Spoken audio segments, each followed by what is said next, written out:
Kneel. The word hit Adejo like a slap, before the slap even landed.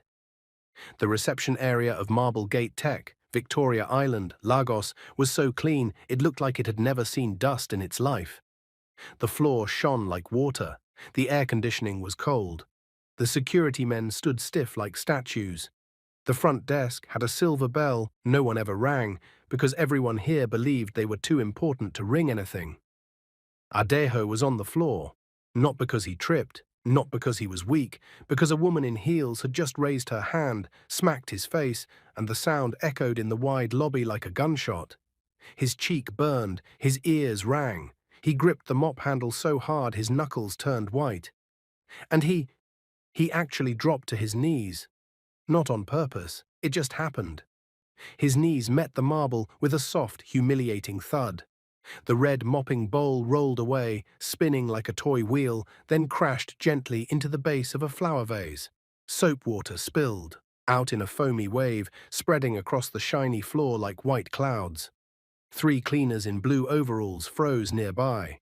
One covered her mouth, one held her chest, one blinked like she was watching a nightmare. The woman who slapped him, Jemima, stood over him like a queen in a bad mood. She had on an expensive Ankara blazer with sharp shoulders, a white inner top, and fitted black trousers. Her handbag looked like it could pay someone's school fees for a whole year. The perfume she wore was strong and sweet, the kind that announces a person before the person speaks. And her eyes, they were full of rage, hot, proud rage. "You, useless thing," she snapped, pointing at him like he was dirt. "Who do you think you are to be walking around here and you didn't greet me? Is your mouth blocked?" Adejo's throat tightened. He wanted to speak, he really did. But something heavy sat on his tongue, not fear, not exactly. It was something else, a mix of shock and a strange sadness, because he didn't expect this level of hatred from a stranger. Jemima kicked the mopping bowl again. The bowl jumped and hit Adejo's knee. The foam splashed his uniform. "Look at this place," she shouted, her voice rising. "Are you mad? You want to make this floor dirty? Are you blind?" Adejo stared at the foam slowly spreading. His chest rose and fell. His mind was racing. "Stay calm. Don't react. Don't reveal yourself. Not yet." But the cleaners were shaking. One of them, a short woman with tired eyes, whispered, "Madam, please, he just resumed today." Jemima turned sharply. "And so? Is that my problem? All of you, listen well. Anybody that wants to behave anyhow in this company should pack their things and go. I don't tolerate nonsense." She looked back at Adejo. "Kneel properly. Let me see you kneel well." Adejo's fingers tightened around the mop handle. A small part of him wanted to stand up, look her in the eye and say, "Do you know who I am?" But he didn't, because he wasn't there as Adejo Adebayo, the man who just returned from the United States after 12 years. He wasn't there as the new owner of the company. Today he was just a cleaner, a poor man in a worn-out blue overall. He forced air into his lungs and said softly, "I'm sorry, Ma." That was all he got to say, because Jemima leaned down and hissed, "If you ever disrespect me again, I will make sure you regret it. You hear me?" Then she straightened up, flipped her hair like she was brushing away his existence, and walked toward the elevator with loud, confident steps. Her heels sounded like a drumbeat of pride. Adejo remained on his knees, his cheek still stung. His eyes were wet, not full crying, but wet enough that if he blinked too hard, tears would fall. The lobby felt too big, too bright, too exposed. One of the cleaners rushed to him. "Auntie Bisi," the others called, her because she looked like someone's strict but kind auntie. She crouched beside Adejo carefully, like she didn't want to touch a wound. "Guy." "Sorry," she whispered, "that's Jemima. She's like that." Adejo swallowed. His voice came out rough, like sandpaper. "Does she do this often?" Auntie Bissy looked around nervously, then lowered her voice. "She has slapped a security man before. She insulted the HR lady last month and nothing happened. She is close to big people." Adejo stared at the elevator Jemima entered. "Close to big people," he repeated quietly. Auntie Bissy nodded quickly. "The staff fear her, even the managers. She behaves like the company belongs to her." Adejo's eyes stayed on the elevator doors. He watched them close, then he finally pushed himself up from the floor. His knees hurt. His pride hurt more, but he didn't shout. He didn't threaten. He didn't say his real name. He only picked up the mop again and mopped the foam slowly, gently, like the foam was not soap water, but something sacred. The other cleaners watched him like they were expecting him to explode. But he didn't. He just kept mopping. And while he mopped, his mind was building a list. Not a revenge list, a truth list. Who greets the cleaners? Who ignores them? Who kicks them? Who helps them? Who feels joy when they humiliate someone? He had one job, to know what kind of people were inside the company he just bought. And Jemima had just introduced herself very loudly. Earlier that morning, the sun was still soft when Adejo arrived at the building. He had parked a few streets away near Ajose Adeogun, where hawkers sold bottled water and puff-puff to office workers rushing for the day. He stood by his car for a moment and watched Lagos wake up. He watched a bus conductor shout, "VI, VI, enter with your change ooh." He watched a woman in a yellow apron arrange bread in a small tray beside a kiosk. He watched a man in a suit adjust his tie with shaky hands like someone about to face a lion. And Adejo? Adejo wore a faded blue cleaner's uniform that wasn't even his size. It was too big at the shoulders and too tight at the waist. He had rubbed dust on the knees to make it look older. He wore cheap rubber sandals. He didn't look like a man who once sat in boardrooms in Houston discussing software security contracts. He looked like someone who took 2 buses to work. He took a deep breath and whispered to himself, "Let's see what I'm walking into." His phone buzzed, a message from Mr. Collard, the lawyer who helped him buy the company. "Sir, welcome again. Remember, your identity is confidential until you decide to announce. The staff don't know the ownership has changed yet." Adejo typed back, "Yes, I'm going in now." Then he slipped his phone into his pocket and walked into the building like nobody. Like a ghost. Like a worker, no, one wanted to see. The security at the gate didn't even look at his face properly. One waved him in without greeting. The other stared at his sandals and smiled like it was funny. Inside, the reception was quiet. A receptionist with neat lashes and a bored expression was tapping her nails on the desk. Adejo approached politely. "Good morning," he said. She glanced at him, then looked away. "Cleaner? Report to facility office. Second door after the staircase." No welcome, no smile, just instructions. Adejo nodded. "Thank you." And as he walked away, he heard the receptionist mumble under her breath, "These cleaners always disturb person." Adejo's mouth twitched, not a smile, more like pain. So this is how it starts. The facility office smelled like bleach and old paper. A thin man with a pot belly and a loud voice sat behind a desk. His name tag said Mr. Olowo. He didn't stand. He didn't greet. He only pointed at a mop. "You. New. Guy. What's your name?" "Adejo," Adejo replied. Mr. Olowo flipped through a paper file lazily. "You people that come from village, you think this is easy work?" Adejo's jaw tightened. "I'm ready to work, sir," he said calmly. Mr. Olowo snorted. "Work? Okay. If you can survive this place, you can survive anywhere. Start from reception. That place must shine. You hear?" Adejo nodded. As he carried the mop and bowl out, he heard Mr. Olowo call after him. "And if Jemima enters there, don't look at her anyhow. That one is problem." Adejo paused slightly. "Jemima?" he asked. Mr. Olowo looked up sharply, like he had said too much. He scratched his head. "Just do your work." Adejo walked out, but his brain held on to the name. Jemima. After cleaning the mess, Adejo returned the bowl to a corner and leaned lightly on the mop handle. Auntie Bessie stood beside him, still angry.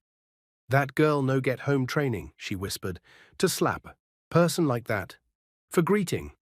Adejo's eyes stayed calm, but his voice was quiet. "It's not about greeting," he said. Auntie Bessie blinked. "Eh?" Adejo looked at her. "It's about power. Some people feel powerful only when they make others feel small." Auntie Bessie stared at him like she wasn't sure if a cleaner was supposed to talk like that. Adejo noticed her reaction and softened his tone. Sorry, he added quickly. I just didn't expect it. Auntie Bessie sighed. You will see worse in this company, I'm telling you. Adejo didn't answer, because at that moment the receptionist's phone rang. She picked up quickly. Hello? Yes, Ma. Yes, she just entered. Okay. She hung up and looked at Adejo with sudden fear in her eyes. You, she snapped. Did you do something to Jemima? Adejo frowned. No. The receptionist swallowed. Because she just called me. She asked for your name. Auntie Bessie's mouth dropped open. Adejo's heart made a small jump. Not from fear, from curiosity. Why does she want my name? The receptionist tapped her pen nervously. If she reports you, they will send you away today. Auntie Bessie grabbed Adejo's sleeve. Ah, Adejo, please, go and apologize to her. Just go and beg. That's how we survive here. Adejo looked at Auntie Bessie's hand holding his sleeve. Her hand was rough, tired, real. He could see the years of swallowing insults just to keep salary. He could feel her fear. He wanted to tell her, don't worry, I'm not the one in danger. But he couldn't. Not yet. So he only nodded slowly. Okay, he said. I'll handle it. Auntie Bessie exhaled in relief, but Adejo's eyes hardened slightly as he stared at the elevator again. Because in his mind, one thing was clear. If Jemima was bold enough to slap a cleaner on his first day, then she had probably done worse things behind closed doors. And that meant this company was not just a workplace, it was a small kingdom. And Jemima believed she was the queen. Adejo gripped the mop tighter. Then he heard something else. A quiet voice behind him. A male voice. Low. Urgent. Excuse me, are you the new cleaner? Adejo turned. A young man in a white long-sleeve shirt, tucked into black trousers, stood near the glass door. His face was tense, like he had been watching everything. Yes, Adejo replied cautiously. The young man leaned closer and whispered, Please, be careful. Jemima is not just arrogant, she is dangerous, and she has eyes everywhere. Adejo stared at him. Who are you? Adejo asked. The young man hesitated, then said softly, My name is Tomiwa. I work in accounts. He glanced around, then lowered his voice even more. Today's slap is small. There are things happening in this company. Things you shouldn't see. Adejo's heartbeat slowed, his eyes sharpened. What kind of things? He asked. Tomiwa opened his mouth. Then the elevator dinged, and Jemima stepped out again. This time, she wasn't alone. She was walking with a tall man in a suit, and they were laughing. Jemima's eyes landed on Adejo immediately. Her laughter stopped. Her lips curled. She pointed at Adejo like she was pointing at a cockroach. Tomiwa froze. Jemima started walking toward them. Slowly, like a lioness walking toward trapped prey. Adejo didn't move. He just stood there with his mop. And as Jemima got closer, Tomiwa whispered with trembling lips, She knows you heard me. Adejo's chest tightened. Jemima stopped right in front of Adejo and smiled, cold, sweet, fake. Then she said, loud enough for everyone to hear, So, you're already forming friendship? Cleaner that just resumed today. Adejo opened his mouth to answer, but Jemima suddenly reached for his name tag. She yanked it, hard. The tiny pin scratched his shirt. Then she looked at the tag and laughed. Adejo, she read out like it was funny. She stepped closer until her perfume filled his nose. And she whispered, so only he could hear, I will deal with you. Adejo stared straight back at her. No shaking, no begging, just silence. Jemima's smile faded for a second because something about his calmness confused her. Then she turned sharply, dropped his name tag on the wet floor, and walked away again with the man in the suit. Tomiwa was pale. Auntie Bessie whispered, Jesus. Adejo bent down slowly, picked up the name tag from the wet foam, and wiped it on his uniform. His face stayed calm, but inside something cold moved. Not hatred, not anger. Something like decision. Because now it wasn't only about a slap. It was about what kind of people were running the place he had just bought. And Jemima. Jemima had just promised war. Adejo clipped the name tag back on. Then he looked at Tomiwa and said quietly, Meet me by the back gate during lunch. Tomiwa blinked. Why? Adejo's voice was low, steady. Because I want to hear everything you were about to tell me. Before Jemima came. Tomiwa swallowed. Then he nodded slowly. And as Jemima's laughter echoed from the hallway, Adejo stared ahead and thought, tomorrow, someone will walk into this company as the CEO, and when that happens, everybody will learn what respect truly means. But first, he needed to find out what Jemima was hiding. That afternoon, Adejo went to clean the hallway near the executive floor. As he mopped, he heard Jemima's voice inside an office, sharp and excited. And then he heard a second voice. A familiar voice from Adejo's past, a voice he hadn't heard in years. The voice said, "Make sure the new owner never shows his face here. If he steps into this company, everything we built will collapse." Adejo froze. His mop stopped moving. His blood ran cold, because he recognized that voice, and he knew one terrifying thing: someone inside Marble Gate Tech knew he was coming, and they were already planning to stop him. Adejo did not move. The mop stayed frozen in his hands, the wet strands pressed against the shiny floor like they were holding their breath too. Inside the office, the voices continued. Lower now, careful, dangerous. "You promised me this company was safe," the familiar voice said again, irritated. "Now you're telling me there's a new owner." Jemima laughed softly, not her loud, proud laugh. This one was different, smooth, controlled. "Relax," she replied. "Owners don't show up just like that. And even if he does, we'll manage him. Like we manage everyone else." Adejo's heart beat once. Hard. Manage him. The man sighed. "You don't understand. This Adejo Adebayo is not small. I heard he made his money in the US cybersecurity. Smart man, quiet, dangerous." Adejo closed his eyes for half a second. "So you remember me?" Jemima scoffed. "All these foreign returned men are the same. They talk big. When they enter Lagos, reality humbles them." Adejo's jaw tightened. The man hesitated. "Still, be careful. If he walks in here and starts asking questions—" "He won't," Jemima cut in sharply. "Because before he even settles down, he'll already think this company is peaceful. Loyal staff. No problems." Adejo felt a cold chill slide down his spine. Peaceful. Loyal. Built on fear. The office door suddenly creaked, like someone had shifted their chair. Adejo reacted instantly. He dragged the mop forward and resumed cleaning, bending low, scrubbing harder than before. His shoulders rounded, his head dropped. Cleaner posture, invisible posture.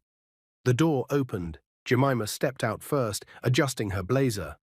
The man followed, tall, light-skinned, early 40s, wearing a gold wristwatch that screamed money. His eyes were sharp, watchful. They stopped when they saw Adejo. Jemima smiled slowly. "You again." Adejo lowered his head respectfully. "Good afternoon, Ma." The man looked him over from head to toe, then frowned. "Is he deaf? Why is he standing here?" Jemima waved it off. "Just a cleaner. They're everywhere." The man's eyes lingered on Adejo for one extra second, too long, like he was trying to remember something. Then he turned away.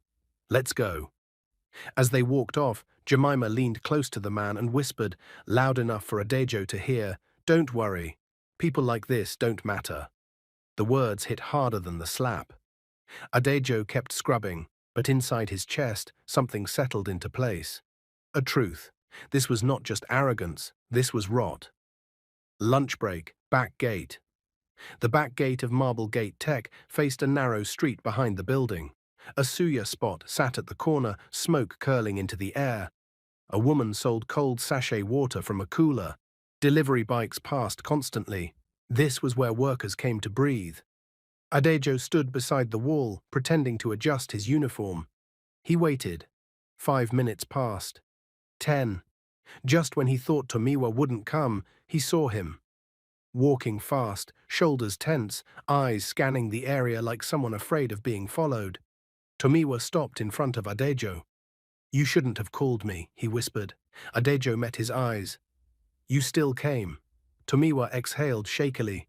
"Because I don't sleep well anymore." Adejo's face softened. "Talk to me." Tomiwa swallowed. Jemima controls more than reception, she controls information. She knows which files disappear, which payments delay, which staff get promoted or pushed out. Adejo listened quietly. She's close to the former owners, Tomiwa continued. They used her as their eyes. Even after selling the company, she stayed. Powerful, untouchable. Adejo nodded slowly. And the man in the office with her just now? Tomiwa's eyes widened. You heard that? I heard enough, Adejo said calmly. Tomiwa lowered his voice further.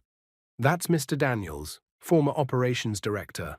He's not supposed to be here anymore, but he still comes, gives instructions, moves money. Adejo's fingers curled slightly. So the sale didn't end his influence. No, Tomiwa said, it just changed the shape of it. Adejo looked toward the tall building, its glass reflecting the Lagos sun. How many people know? He asked. Tomiwa shook his head. Most staff just want salary. They don't ask questions. Those who did left. Adejo turned back to him. Why are you still here? Tomiwa laughed bitterly. Because I need this job. My father is sick. My younger sister just entered college. I can't afford courage. Adejo felt something heavy press against his chest. He nodded slowly. Thank you for telling me. Tomiwa frowned. Why do you care? You're just a cleaner. Adejo held his gaze, and for the first time, his eyes changed. Not dramatically, just enough. Enough to make Tomiwa pause. I care, Adejo said simply, because some places need light, even small light. Tomiwa stared at him, confused. Before he could ask more, Adejo added gently, From today, watch, listen. But don't put yourself in danger. Tomiwa hesitated, then nodded. Okay. As Tomiwa walked away, Adejo whispered to himself, They're already afraid of the CEO they haven't met. Good. That evening, Adejo stayed late. He volunteered to clean the executive floor, alone. The cleaners warned him. That place is sensitive. He smiled faintly. I'll be careful. Inside the quiet hallway, he worked slowly, eyes sharp. He noted which offices had locked cabinets, which ones had cameras facing inward, which doors were always closed. When he reached the HR office, he noticed something strange. A file on the desk, half open. The name on the file made his chest tighten. His hand stilled. Slowly, carefully, he leaned closer. The report wasn't complete, but it had details. His school, his time in the US, even his first business deal. Someone was already investigating him. Before he officially arrived, Adejo straightened. A sound echoed behind him. Footsteps. He turned. Jemima stood at the end of the hallway, arms folded, smile sharp. You're working very late, she said. Adejo bowed his head slightly. Yes, Ma. She walked closer, her heels clicking slowly. You cleaners are very curious, she added lightly, always ending up where you shouldn't be. Adejo stepped away from the desk. I was just cleaning.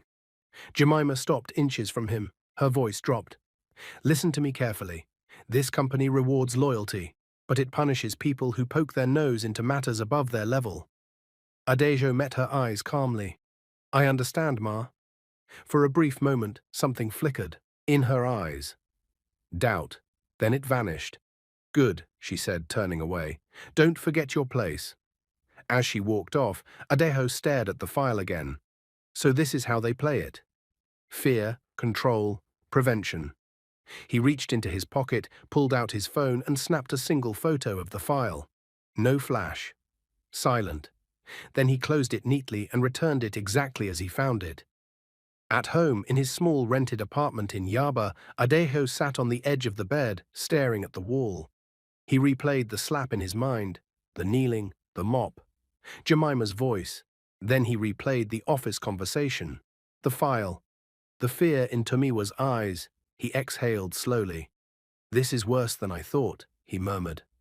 His phone buzzed. A message from Mr. Collade. Sir, are you okay? Any updates?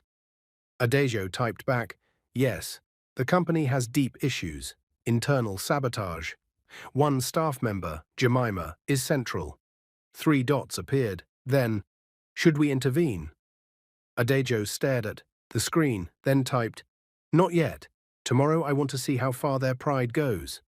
He placed the phone down, and for the first time since the slap, a small, controlled smile touched his lips. The next morning, Adejo arrived early again, but today something was different.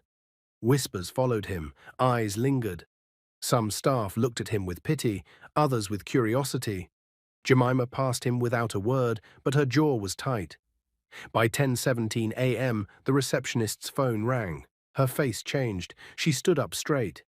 "Attention, everyone," she announced, voice trembling. "There's a message from the board." Adejo kept mopping. The receptionist swallowed. "The new CEO will be arriving today." Silence fell over the lobby. You could hear the air conditioning hum. Adejo's hands slowed. Jemima froze near the elevator. The receptionist continued, "All senior staff are to report to the conference room in 30 minutes. Jemima turned sharply. Her eyes landed on Adejo. For the first time, there was no anger in them, only fear. And as Adejo gently pushed the mop across the floor, he thought calmly, "You told me to kneel yesterday. Today, you'll learn how power really works." As the cleaners gathered their tools, Jemima walked toward Adejo slowly. Her voice was low, urgent. "Cleaner," she said, forcing a smile. "What's your name again?" Adejo looked up, paused, then answered softly, "Adejo." Jemima nodded quickly. "Good. Adejo, do me a favor. When the CEO arrives, if he asks about me—" She stopped herself, swallowed. "Say good things." Adejo stared at her, silent, and in that silence, Jemima suddenly realized something was very wrong. Adejo did not answer Jemima. Not immediately. He looked at her the way people look at a cracked glass, careful, quiet, trying not to cut themselves. Jemima's forced smile trembled. "Did you hear me?" she asked again, lowering her voice. "Just say I'm hard-working, loyal, that's all." Adejo tilted his head slightly. "Why?" he asked softly. The question landed badly. Jemima blinked. "What kind of question is that?" Adejo leaned on his mop. "If you've always done right, why would you be worried about what a cleaner says?" Her lips parted, then closed. For a second her mask slipped. Fear showed, raw, ugly. She straightened quickly. "Don't be stupid," she snapped, regaining her sharp tone. "Just mind your work." She turned and walked away fast, too fast for someone confident. Auntie Bessie rushed over immediately. "Ha, what did she say to you?" she whispered. Adejo shook his head. "Nothing important." Auntie Bessie sighed. "This company today, something heavy is in the air." Adejo nodded slowly. "Yes, something heavy." By noon, the building had changed. Managers adjusted ties, secretaries whispered urgently, security men stood straighter. The conference room lights were turned on for the first time in weeks. Adejo watched it all from the reception area as he wiped the glass doors. Then, outside, black cars arrived. Not flashy, just clean, quiet, powerful. 3 cars, engines turned off almost at the same time. The first security man swallowed. The second adjusted his cap. The receptionist stood up so fast her chair almost fell. "Sir, sir, the CEO has arrived," she whispered into the phone. Adejo kept wiping the glass. He could feel eyes on him. He didn't look up. The doors opened. Footsteps entered. Not rushed, not proud, measured. Adejo finished wiping the last part of the glass. Then he stepped back. The man who walked in was tall, well-dressed, calm. His face was serious but not angry, just observant. The receptionist bowed slightly. "Good afternoon, sir." "Good afternoon," the man replied. Adejo recognized the voice. It was Mr. Kolade. Behind him were 2 other men, board members. Adejo picked up his mop and moved aside respectfully. Mr. Collade's eyes met his, just for a second. No recognition, no greeting, just a silent understanding. "It's time." "Where is Jemima?" one of the board members asked. The receptionist hesitated. She's in the conference room." "Good," Mr. Collade said. "Let's not waste time." They walked past. Adejo exhaled slowly. His hands shook just a little. Not fear, anticipation. Jemima stood when the men entered. Too fast. Her chair scraped loudly. "Good afternoon, sirs," she said brightly. "Welcome. I'm Jemima. I handle—" Mr. Collade raised a hand gently. "We know who you are." Her smile tightened. Everyone sat, except Jemima. No one told her to sit. She sat anyway. Mr. Collade folded his hands. "We'll keep this brief. The ownership of Marblegate Tech has officially changed." Murmurs filled the room. Jemima nodded quickly. "Yes, yes. We've been informed. We're loyal to whoever the board new CEO," Mr. Collade continued calmly, "has been observing the company quietly for some time." Jemima's throat went dry. "Observing? How long?" she asked before she could stop herself. Mr. Collade smiled slightly. "Long enough." Silence. One board member leaned forward. "The CEO believes character matters more than CVs." Another added, "How staff treat those below them tells us everything." Jemima felt sweat gather at her back. "Below them?" Mr. Collade stood. "Please," he said, turning toward the door, "invite the cleaner named Adejo." Jemima's heart slammed. "No," she whispered. "No, no, no." The door opened. Adejo walked in, still in his worn-out blue overall, still holding his mop. The room went still. Jemima's face drained of color. Adejo stopped in front of the table. Mr. Collade stepped aside. "Gentlemen," he said, "meet Mr. Adejo Adebayo, the new CEO of Marblegate Tech." The room exploded in gasps. Someone dropped a pen. A chair creaked loudly. Jemima stood up, then her knees buckled. She fell. Hard. Her handbag slipped from her shoulder. "Sir," she cried, voice breaking, "sir, please." Adejo looked at her, not with anger, not with joy. With calm, the calm of someone who has seen truth. She crawled forward slightly. "I deserve anything. Sack me. Arrest me. Please, I'm sorry." Adejo said nothing. The silence felt heavy, painful. Then he spoke. "Stand up." Jemima shook her head violently. "No, I can't." "I said," Adejo repeated gently, "stand up." She obeyed. Trembling, Adejo removed the name tag from his uniform, placed it on the table. "I will not sack you today," he said. Jemima sobbed. Relief flooded her face, but it didn't last. "You will work directly under me," Adejo continued, "as my personal assistant." The room froze again. Jemima looked up slowly. Sir? You will arrive before me. Leave after. Me. Bow when you greet. Learn patience. Learn respect." Her mouth opened, closed. "You wanted someone to kneel," Adejo added quietly. "Now you will learn what humility looks like." Tears streamed down Jemima's face. "Yes, sir," she whispered. Adejo turned to the board. Meeting adjourned. Word spread like fire. The cleaners stared at Adejo in disbelief. Auntie Bissie's hands shook. You're the CEO?" Adejo smiled faintly. "Yes." She burst into tears. I'm sorry we didn't know." Adejo stopped her gently. "You did nothing wrong." He looked around the lobby, the shiny floor, the silent desks, the fearful faces. Then he said quietly, more to himself than anyone else, "This is just the beginning." As Adejo walked toward his new office, his phone buzzed. Unknown number. He answered. A familiar voice laughed softly on the other end. "You exposed Jemima," the voice said. "Impressive." Adejo's eyes hardened. "Who is this?" he asked. The voice replied calmly, "The man you heard behind the wall. And trust me, this company will not be easy to clean." The call ended. Adejo stared at the phone, slowly, carefully. Because now he knew one thing for sure. Jemima was not the real enemy, and the real battle was just beginning. Jemima arrived at the office before sunrise. Not because she wanted to impress anyone, because she was afraid to be late. She stood outside Adejo's office, hands clasped, back straight, eyes lowered. The expensive confidence she once wore like perfume was gone. In its place sat something fragile, something new. Adejo noticed immediately. "Good morning, sir," Jemima said, bowing slightly. The word sir felt heavy in her mouth. Adejo didn't answer at first. He placed his briefcase on the desk, took off his jacket, and looked at the city through the glass wall. Lagos was already awake. Horns, movement, pressure. Finally, he turned. "Good morning, Jemima." Her shoulders relaxed a little. "Today," Adejo said calmly, "you'll follow me everywhere.